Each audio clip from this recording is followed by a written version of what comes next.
इन 4 sentences को देखिए कि मैंने एक जलता हुआ घर देखा। ओके, तो यह जो जलता हुआ है इसको हम किससे ट्रांसलेट करेंगे? सिंपली हम प्रेजेंट पार्टिसिपल से ट्रांसलेट करेंगे।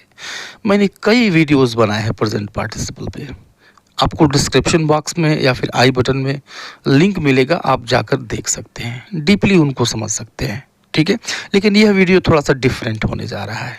ठीक है, तो मैंने बताया कि जलता हुआ, ता हुआ, ते हुई, ती हुई से अगर वर्ब की फॉर्म हिंदी की समाप्त हो रही है तो ऐसे वर्ब फॉर्म को हम ट्रांसलेट करने के लिए प्रेजेंट पार्टिसिपल यूज़ करते हैं, यानी वर्ब की आईएनजी फॉर्म यूज़ करते हैं। ठीक है, अब इसको देखिए कि मैंने एक घर को जलते हुए देखा, तो दोनों का मतलब एक ही है। ओके, और इनको पहले वाले को और दूसरे वाले को दो अलग अलग तरीके से ट्रांसलेट किया जा सकता है।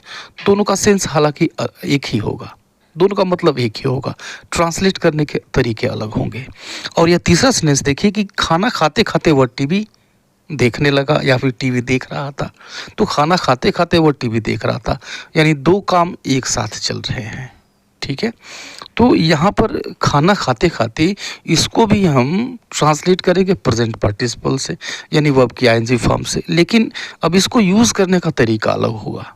ठीक है, इस तरीके को समझेंगे। और यह देखिए कि सोफे पर बैठकर वह मुझसे बात करने लगा। तो यहाँ पर देखिए कि सोफे पर बैठकर वह मुझसे बात करने लगा। ओके, तो यहाँ पर सोफे पर बैठकर इसको भी जब हम ट्रांसलेट करेंगे तो इसमें भी हम प्रेजेंट पार्टिसिपल यूज़ करेंगे, लेकिन यूज़ करने का जो तरीका है वो अलग होगा। ठीक है, यानी इस वीडियो में हम देखेंगे प्रेजेंट पार्टिसिपल को 4 अलग अलग तरीके से यूज़ करना, इसका अर्थ भी समझेंगे। ठीक है, तो वीडियो काफ़ी इम्पोर्टेंट होगा। ओके, अंत तक बने रहे मेरे साथ, स्किप ना करें। तो चलिए आइए वीडियो को शुरू करते हैं। और ये फर्स्ट सेंटेंस लेते हैं कि मैंने एक जलता हुआ घर देखा।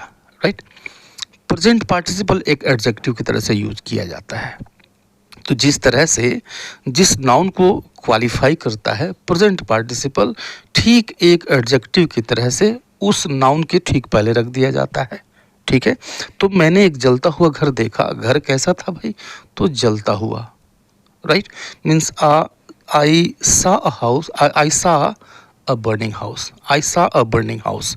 ठीक है, बर्निंग जलता हुआ, ठीक है, एडजेक्टिव है और हाउस के ठीक पहले आया हुआ है, जिसको यह क्वालिफाई कर रहा है उसके ठीक पहले आया हुआ है। ठीक है, अब इसी सेंटेंस को हम ऐसे भी लिख सकते हैं, जो प्रेजेंट पार्टिसिपल को यूज़ करने का तरीका है वो थोड़ा सा डिफरेंट हो जाएगा। ठीक है, अब इस प्रेजेंट पार्टिसिपल को हम यूज़ करेंगे जिस नाउन को यह क्वालिफाई कर रहा है उसके ठीक बाद। कैसे? देखिए, आई सा अ हाउस बर्निंग, आई सा अ हाउस बर्निंग। अब इसका मतलब हुआ कि मैंने एक घर को जलते हुए देखा। तो जलता हुआ घर देखा और घर को जलते हुए देखा। ठीक है, दोनों सेंस यहाँ पे, दोनों का जो सेंस है वह एक ही निकल रहा है। ठीक है, लेकिन अब देखिए इस सेंटेंस में जो सेंस है वह एक अलग सेंस देगा और यूज़ करने का तरीका भी अलग है। जैसे देखिए कि मैंने उसे किचन में गाते हुए सुना। ठीक है, तो इस सेंटेंस को हम तोड़ करके डिफरेंट पार्ट्स में आप तोड़ लीजिए, छोटे छोटे पीसेस में, और फिर उसको ट्रांसलेट कीजिए तो ईजिली ट्रांसलेट कर सकते हैं। मैंने उसे किचन में गाते हुए सुना, तो सबसे पहले लिखिए मैंने उसे सुना। ठीक है, I heard her, I heard हर, मैंने उसे सुना। ठीक है, और किचन में गाते हुए, तो गाते हुए मीन्स सिंगिंग, और किचन में in the kitchen, I heard her singing in the kitchen. तो यहाँ पर जो सिंगिंग इन द किचन है यह है पार्टिसिपल फ्रेज। ठीक है, तो जब भी आप पार्टिसिपल फ्रेज के रूप में यूज़ करेंगे तो आप इसको वहाँ पे यूज़ करते हैं जिसको यह क्वालिफाई करता है उसके ठीक बाद। ठीक है, जैसा कि इस सेंटेंस में यूज़ किया गया है। एक सेंटेंस और देखिए इसका कि उसने खेत में चरते हुए पशुओं को भगा दिया।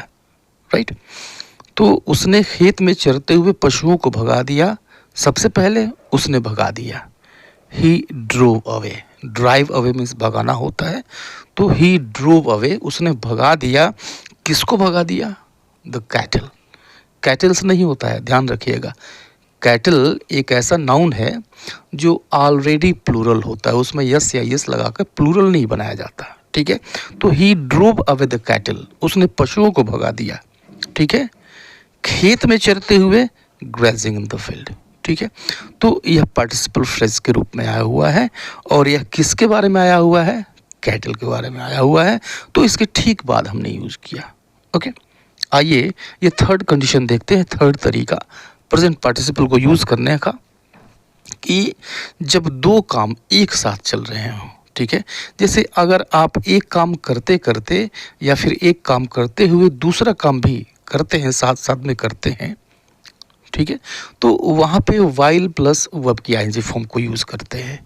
जैसे हमको लिखना है कि खाना खाते खाते या फिर खाना खाते हुए, वाइल ईटिंग, बैठे बैठे वाइल सीटिंग, ओके, दौड़ते दौड़ते वाइल रनिंग, चलते चलते वाइल वॉकिंग, इस तरह से लिखते हैं। जैसे सेंटेंस देखिए कि खाना खाते खाते वह टीवी देख रहा था, राइट। तो अब इसको लिखेंगे कि while eating he was watching TV, while eating he was watching TV, या फिर ऐसे भी लिख सकते हैं he was watching TV while eating, ऐसे भी लिख सकते हैं इसको। ठीक है, चलते चलते वह अचानक गिर गया, चलते चलते वह अचानक गिर गया, तो while walking he fell down all of a sudden.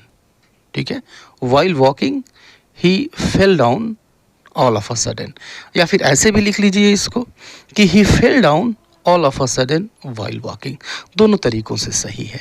ठीक है, तो एक काम करते करते या फिर एक काम करते हुए आपने दूसरा काम किया या फिर कोई दूसरा काम कर रहे हैं। ठीक है, इन दो तीन तरीकों से हमने यूज़ करना सीखा इसको। अब ये चौथा तरीका देखिए कि जब हम यूज़ करते हैं वर्ब की आईएनजी फॉर्म प्लस सेंटेंस। ठीक है, जब एक काम आप ख़त्म करते हैं उसके तुरंत बाद आप दूसरा काम शुरू कर देते हैं। ठीक है, अब इन दोनों के बीच टाइम गैप नहीं होता है, ध्यान रखिएगा, इन दोनों के बीच टाइम गैप नहीं होगा। एक काम ख़त्म होगा और तुरंत उसके बाद दूसरा काम शुरू हो जाएगा बिना टाइम के गैप के। ठीक है, तो जो पहले काम ख़त्म हो गया उसको हम वर्ब की आईएनजी फॉर्म में रखेंगे। ठीक है, कैसे देखिए कि सोफे पर बैठकर वह मुझसे बात करने लगा, राइट। तो एक देखिए पहले काम कौन ख़त्म हुआ, सोफे पर बैठने का, तो सोफे पर बैठने का काम और मुझसे बात करने का काम, इन दोनों के बीच में कोई गैप नहीं है। तो जो पहले काम ख़त्म हुआ उसको आईएनजी फॉर्म में रखेंगे, वर्ब की आईएनजी फॉर्म की हेल्प से बनाएंगे। कैसे, सोफे पर बैठकर means sitting on the sofa, sitting on the sofa he began to talk to me, sitting on the sofa he began to talk to me, right. या फिर इसको हम ऐसे भी लिख सकते हैं he began to talk to me sitting on the sofa. इन दोनों तरीक़ों से हम इसको कह सकते हैं। अब इस सेंटेंस को देखिए कि पीछे मुड़कर उसने मेरी तरफ देखा। अब देखिए यहाँ भी दो काम हुए, एक तो पीछे मुड़ा और फिर उसने मेरी तरफ देखा। अब इन दोनों के बीच में कोई टाइम गैप नहीं है, राइट। तो जो काम पहले ख़त्म हुआ पीछे मुड़कर मीन्स टर्निंग बैक, पीछे मुड़कर turning back he looked at me, turning back he looked at me, या फिर इसको हम ऐसे भी कहते हैं he looked at me turning back, दोनों तरीक़ों से कहते हैं। और एक सेंटेंस और देखिए कि दरवाज़ा खोलकर मैं अंदर गया। तो ये भी दो काम ऐसे हैं जिनके बीच में टाइम गैप नहीं है।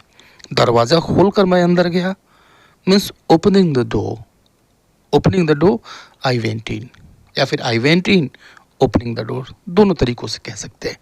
तो आपने इन चार तरीक़ों से प्रेजेंट पार्टिसिपल को यूज़ होता हुआ देखा, आपने सीखा।